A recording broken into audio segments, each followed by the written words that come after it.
Qazi Ahmed Pakistan federal union of journalist जे मरकज़ी क़यादत जे हुकुम ते Shaheed Benazirabad union of journalist जे सदर मंजूर बुगियो जी अॻवानी में शहीद बेनज़ीराबाद ज़िले जे मुख़्तलिफ़ शहरनि जे सहाफ़िन पारां पीका एक्ट में तरमीम जी मंसूरी ख़िलाफ़ शिराज चौक नवाबशाह ते बाह ते कारियूं पटियूं ॿधी एहतजाजी रैली कढी मुज़ाहिरो कयो वियो।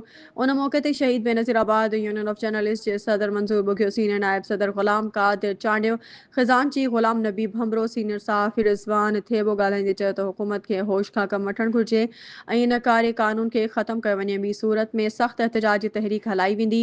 हुननि वधीक चयो त असां पंहिंजे क़ाइदीन Pakistan federal union of journalist जे सदर अफ़ज़ल बुट, जनरल सेक्रेटरी अरशद अंसारी, ख़ज़ानची लाला असद पठान जे हुक्मनि ते एहतजाज कयो आहे। असां पंहिंजे क़यादत खे यकीन ॾियारियूं था त असां पंहिंजी क़यादत सां हर मोड़ ते गॾु आहियूं ऐं क़यादत जे हर हुकुम खे लबेक चवंदासीं।